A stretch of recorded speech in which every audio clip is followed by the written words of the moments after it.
Je n'aurais jamais imaginé qu'en prononçant simplement « je ne t'aime plus » et en demandant le divorce, tout mon univers s'écroulerait.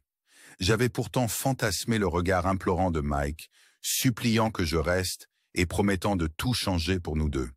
Au lieu de cela, il s'est éloigné avec une indifférence glaciale, me transperçant d'un froid qui s'infiltrait jusqu'à l'âme. Rétrospectivement, peut-être avais-je sous-estimé l'obscurité tapie en chacun de nous, ou avais-je, par mes propres choix, lancé ce train en marche.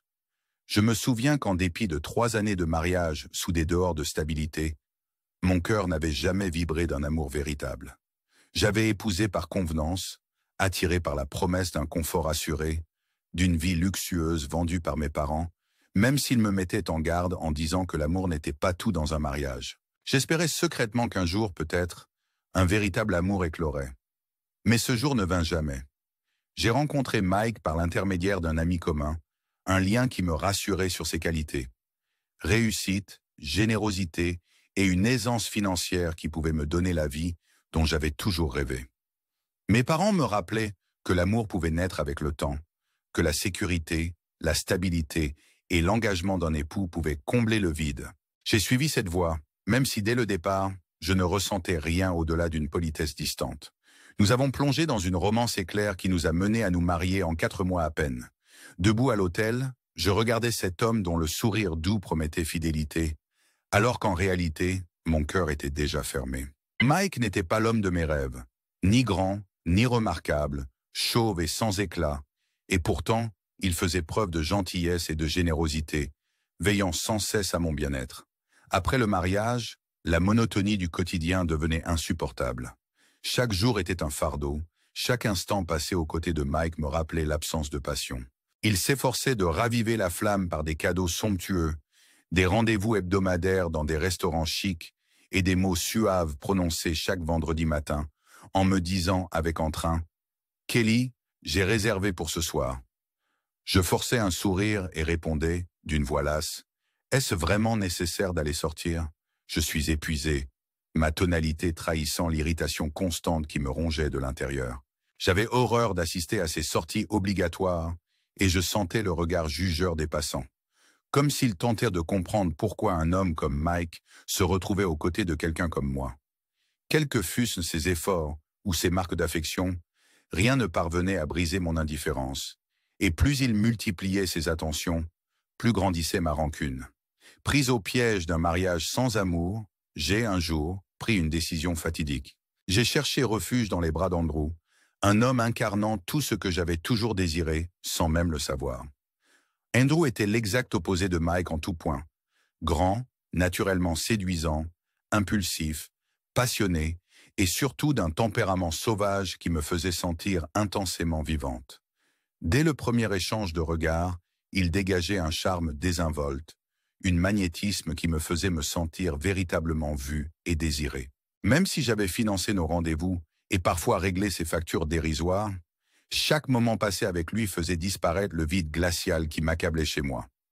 Dans ses bras, les rires jaillissaient aisément, et mes amis, surpris, disaient que je semblais avoir retrouvé une légèreté, comme si je me débarrassais de vieilles couches amères de moi-même. Nos rencontres secrètes étaient peuplées de moments volés et de promesses murmurées, la voix d'Andrew se glissant doucement à mon oreille pour me souffler. « Laisse-le, Kelly. Tu mérites une vie pleine de passion avec moi. » D'abord, je rejetais ces mots comme des chimères, mais peu à peu, j'en compris la véracité bouleversante. L'idée de rester dans un mariage dépourvu d'amour devenait insupportable. Tard le soir, alors que Mike dormait paisiblement après un autre dîner de convenance, je parcourais silencieusement la maison, partagé entre l'excitation et la peur de nos rencontres clandestines. Nous organisions tout minutieusement, synchronisant nos évasions avec ces innombrables déplacements en tant qu'agents immobiliers, passant de ville en ville, un parfait subterfuge pour dissimuler notre liaison qui oscillait entre danger et exaltation. Puis vint cette fatidique nuit, au-delà de minuit. Andrew et moi étions blottis sur le canapé, une bouteille de vin à moitié pleine sur la table, quand soudain la sonnette retentit. À cet instant précis, alors que je me sentais en sécurité dans les bras d'Andrew, une terreur inexplicable m'envahit. J'échangeai un regard paniqué avec lui avant de m'avancer en silence vers la porte. En regardant par le Judas, je vis Mike, debout, le visage impassible mais empli d'une intensité insondable. Je restais figé, le cœur battant la chamade, submergé par l'incrédulité.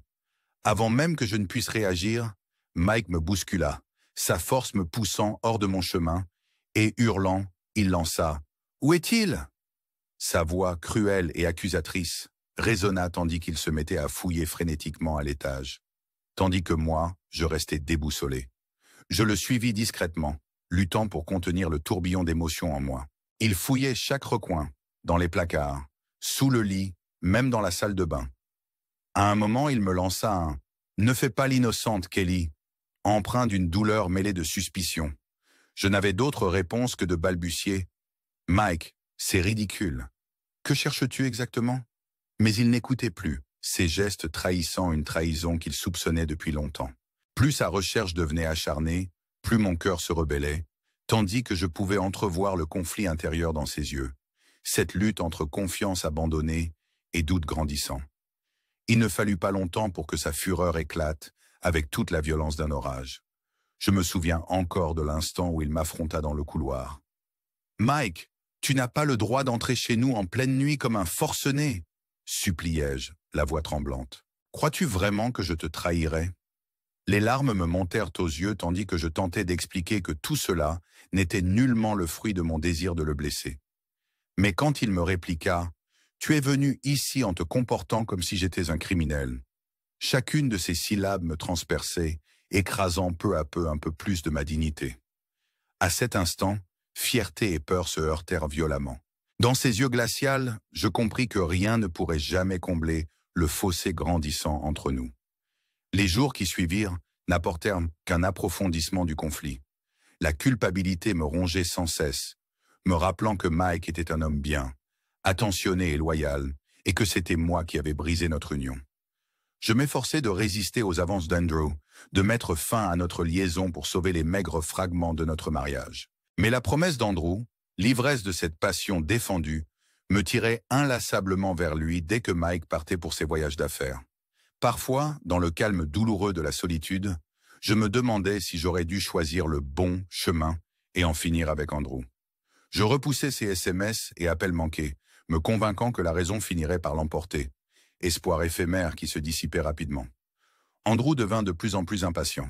Fatigué des rendez-vous dissimulés et des promesses chuchotées, il me confronta un soir dans son petit appartement. « Kelly, combien de temps encore allons-nous vivre dans l'ombre ?» dit-il d'un ton impérieux, traçant des cercles sur mon épaule, avant de me fixer droit dans les yeux et d'exiger « Si tu m'aimes vraiment, quitte-le. Je ne peux pas attendre éternellement. » J'hésitais, prise entre la terreur de repartir à zéro et le confort écrasant de la routine. L'idée du divorce me terrifiait, non pas par résidu d'amour pour Mike, ce navire avait déjà quitté le port, mais parce que j'avais bâti ma vie sur la sécurité qu'il offrait. J'avais besoin de temps, même si ce n'était qu'un prétexte pour retarder l'inévitable. Ce conflit intérieur rongeait mon âme jusqu'au jour où je pris enfin une décision. J'avais répété la conversation dans ma tête 1000 fois, préparant mes mains tremblantes et mon cœur brisé à affronter Mike. Le moment arriva lorsque Mike revint d'un de ses voyages, paraissant fatigué mais impassible, absorbé par son téléphone dans notre salon. Rassemblant tout le courage qui me restait, je dis d'une voix à peine audible « Mike, je ne t'aime plus. Je veux divorcer. » Pour une seconde agonisante, j'attendais une explosion. Colère, incrédulité, supplique. Mais il se contenta d'un sourire froid, comme s'il savait déjà tout. Sans protester, il retourna à son téléphone, comme si ma confession n'avait aucun sens à ses yeux. Le lendemain matin, ma confusion laissa place au choc. Alors que j'essayais de comprendre son indifférence, quelqu'un frappa à la porte. Un homme élégant, portant une mallette, se présenta comme M. Thompson et me remit une enveloppe. Mes mains tremblaient en l'ouvrant pour découvrir des papiers de divorce. Je restais figé, partagé entre l'incrédulité et l'angoisse grandissante, réalisant que malgré mes espoirs désespérés de réconciliation, notre mariage se désagrégeait sous mes yeux. Mike, imperturbable, passa devant moi en emportant son café, me laissant seul face à l'horreur de ces pages qui scellaient notre destin. La désespérance et le regret tourbillonnaient en moi, alors que je suppliais Mike de comprendre que mes paroles n'avaient pas été prononcées à la légère, qu'elle n'était le fruit que d'une émotion accablante. « Mike, s'il te plaît », sanglotai-je, cherchant désespérément quelque chose, n'importe quoi, pour ramener les jours anciens. Mais il ricana amèrement. « Tu ne veux pas divorcer ?» se moqua-t-il. « C'est drôle, car j'attendais justement l'occasion idéale pour me débarrasser de toi. » Ces mots étaient boiaux comme des coups, érodant ce qu'il me restait de fierté. Je suppliai en larmes. « Tu me méprises tant, mon propre mari ?» Sa réponse fut glaciale. « Tu crois vraiment que je n'allais pas découvrir la vérité ?» Il révéla alors qu'un ami et quelques preuves, un verre à moitié plein de vin dans la chambre, des sous-vêtements bon marché délaissés dans la salle de bain, lui avaient tout dévoilé sur ma liaison avec Andrew. Cette nuit-là, alors que la colère de Mike s'intensifiait et que sa fouille méthodique se transformait en tempête d'accusations, je ressentis le poids écrasant de l'humiliation. Sa fureur mêlée à une satisfaction cruelle me faisait comprendre que j'avais perdu non seulement sa confiance, mais aussi la moindre parcelle de dignité. Les vidéos compromettantes qu'il détenait sur moi étaient une arme terrifiante. Les doigts tremblants, contraints par la peur d'un châtiment injustifiable, je signai les papiers de divorce. L'encre séchait comme le dernier acte de ma reddition, brisant un pan de moi-même à jamais. Les jours qui suivirent furent une épreuve. Je dus rassembler mes affaires, tandis que mon esprit se noyait sous la cascade incessante d'humiliation, l'embarras public et la cruauté d'un homme que j'avais jadis aimé. Le trajet en taxi jusqu'à la maison de mes parents sembla interminable, chaque kilomètre résonnant comme le glas de la fin de mon mariage factice. À la porte de mes parents, le cœur battant la chamade par peur du jugement qui m'attendait, je leur racontais tout, la confrontation, les menaces et même la violence. Leurs regards se durcirent, mêlant choc, déception et cette froide fierté qui laissait deviner un dégoût implacable. « Kelly, comment as-tu pu ?» murmura ma mère en larmes, tandis que mon père, d'une voix tranchante, me réprimanda. « Tu as déshonoré notre famille. » Leurs mots me laissèrent plus isolé que jamais. Malgré mes supplications pour expliquer mes raisons, ils m'ordonnèrent de retourner vers Mike, persuadés qu'un rapprochement était la seule solution pour sauver l'honneur familial. « Tu dois le supplier, Kelly », ordonna froidement mon père. L'explosion de colère en moi fut inévitable. Je crachai. « Je ne l'ai jamais aimé. Je l'ai épousé pour des raisons erronées, et divorcer de lui est peut-être la meilleure chose qui me soit arrivée. » La fureur de mes parents monta en intensité, une gifle ici, une tirade là, jusqu'à ce qu'il devienne évident qu'ils ne se souciaient pas de mon bonheur, mais uniquement de leur image. Les larmes coulant sur mon visage, je détournai le regard et partis, déterminé à tracer ma propre voie, même si cela signifiait abandonner le seul foyer que j'avais connu. Mais le cauchemar ne faisait que commencer. Quelques jours plus tard, Mike revint d'une manière qui me laissa sans voix. Il se présenta à la maison de mes parents, accompagné de 2 agents de sécurité en uniforme, clamant haut et fort que la demeure que nous avions partagée lui appartenait. « Cette maison est à moi », déclara-t-il froidement, jetant nos souvenirs et nos affaires dans la rue comme de vulgaires babioles. Avec horreur, j'assistais à la destruction de tout, nos souvenirs, notre vie commune, balancés dans la gadoue. Les supplications désespérées de ma mère furent balayées par ses répliques acerbes. « Tu n'as aucun enfant avec elle, et je n'ai aucune intention de te laisser t'en occuper », cracha-t-il, sa voix aussi glaciale que le béton environnant. Ces menaces se propageaient comme une malédiction, laissant en moi la certitude qu'elles me hanteraient pour des années. Les semaines suivantes furent marquées par des batailles judiciaires pénibles, chaque audience ressemblant à un champ de bataille où chaque détail devenait prétexte de guerre.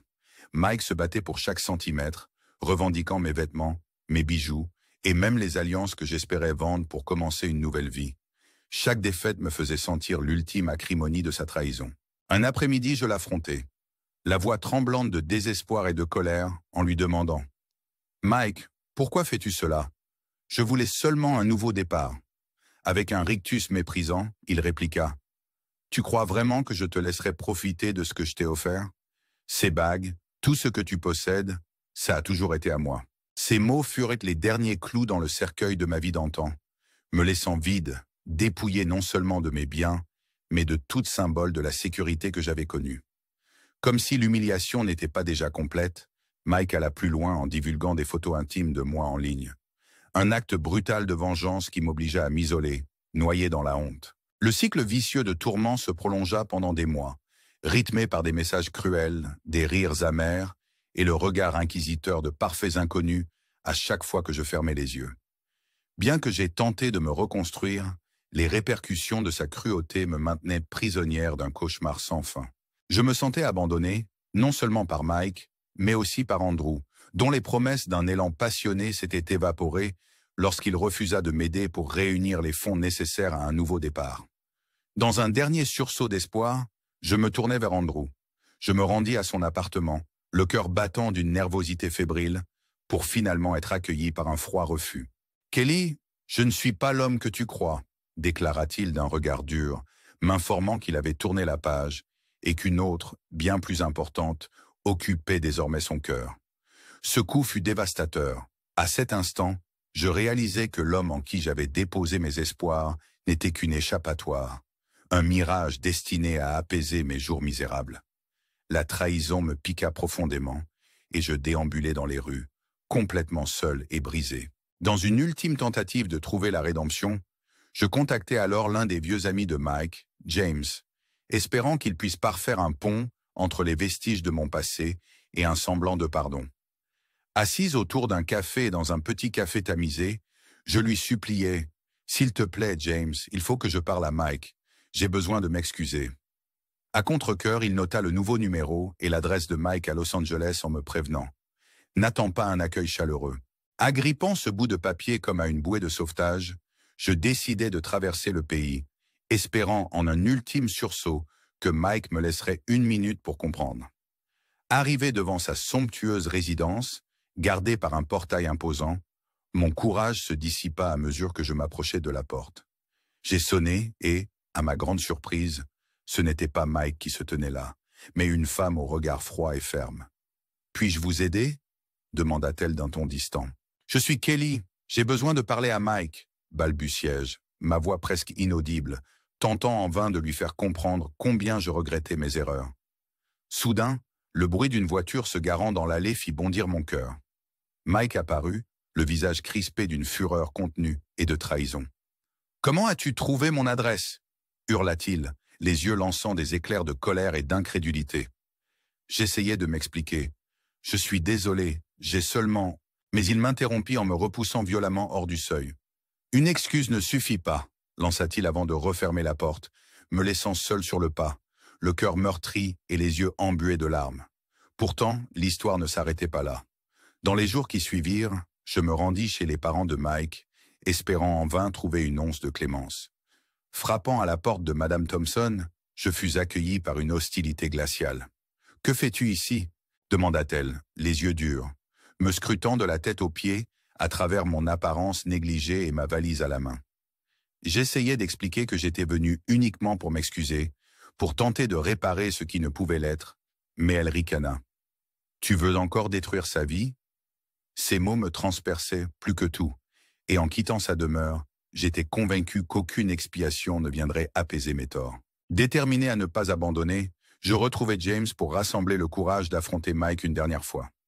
Chaque appel restait sans réponse jusqu'au jour où je pris le volant, quittant la Californie pour me rendre à son nouveau domicile à Los Angeles, un lieu si fastueux et sécurisé qu'il me semblait appartenir à une autre époque. Devant l'imposante porte, je sonnai, imaginant un instant où Mike s'ouvrirait avec une compréhension douce. Mais une autre fois, ce fut une femme au regard distant qui répondit « Puis-je vous aider ?» Et à ce moment précis, je compris que l'homme que j'avais connu avait peut-être laissé place à un étranger. Lorsque Mike apparut enfin, sa colère était palpable. « Comment as-tu osé venir ici ?» aboya-t-il entre étonnement et rage face à mon intrusion. Je tentai, la voix brisée, de dire « Je suis désolé, Mike. J'avais besoin de m'excuser. Je n'ai jamais voulu te blesser. » Mais il me repoussa sans ménagement sur le perron. « Tes excuses ne valent rien, » déclara-t-il, ses mots résonnant comme un verdict final dans le silence lourd de la nuit. Défaite, je tournai les talons et m'éloignai, mon cœur embrouillé de regrets, d'humiliation et de rêves brisés. Sur le chemin du retour, chaque kilomètre se transformait en un écho douloureux du naufrage de mon mariage. Une union qui avait promis monts et merveilles pour ne livrer que désespoir et vide. La route vers la modeste maison de mes parents se faisait le reflet de mes décisions irréversibles, marquant non seulement ma propre vie, mais aussi celle de tous ceux que j'avais touchés. Au fil des mois, alors que les procédures de divorce s'étoffaient et que la cruauté de Mike se transformait en ombre pesante dans chaque instant, j'essayais de recoller les morceaux de ce que j'avais été avant cette douleur. Chaque comparution au tribunal ressemblait à un champ de bataille où je perdais non seulement mes biens, mais également une part essentielle de mon identité. Mike s'emparait de chaque souvenir, de chaque symbole de notre union, des morceaux de mon existence devenus des témoins amers de la trahison. Dans sa quête implacable de vengeance, il fit disparaître nos économies communes, reprit sans pitié chaque cadeau, chaque précieux souvenir, me laissant démuni, sans rien. Puis alors que je pensais enfin pouvoir refermer ce douloureux chapitre, le coup final arriva.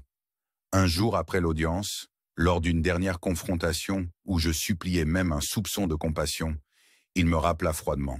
« Tout ce que tu possèdes, tout ce que tu as, m'appartient. » Ces mots, prononcés avec un geste dédaigneux, furent le coup d'arrêt de ce cauchemar. Je restais là, serrant dans mes bras ce qu'il restait de ma dignité, me demandant si jamais je pourrais émerger de cet enfer.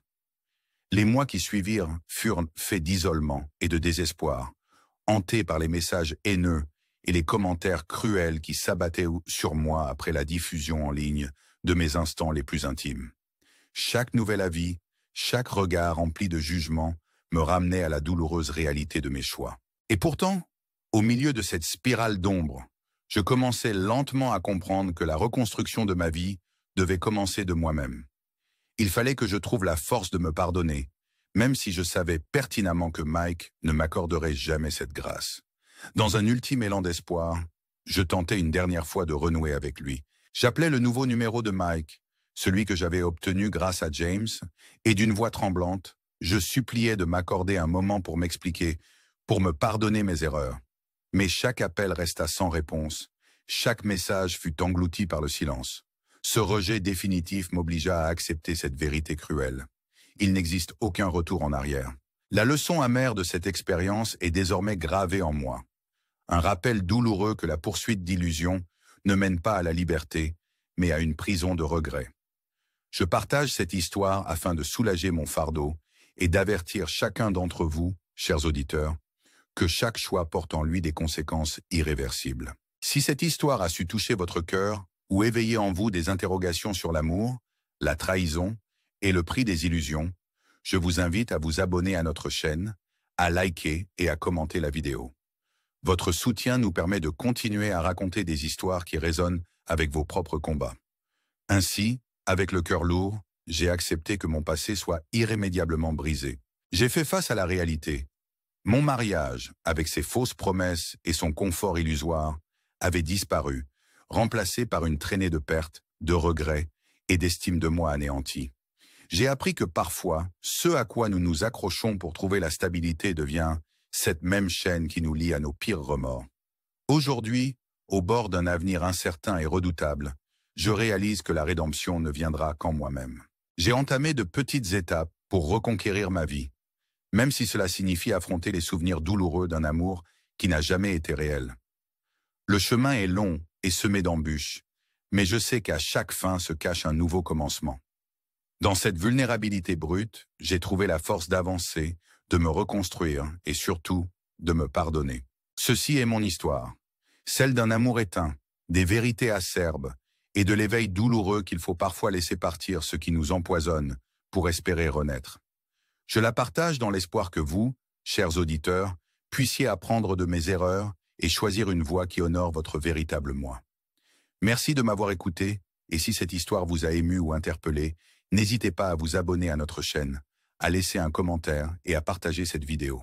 Chaque geste compte et nous aide à continuer de raconter des récits sincères et poignants. Je vous souhaite de trouver le courage de confronter vos vérités et la force de vous reconstruire après chaque chute. Même dans les ténèbres les plus profondes, souvenez-vous qu'à l'aube, une lueur renaît. Merci d'avoir été à l'écoute et de m'avoir accompagné sur ce chemin douloureux mais révélateur.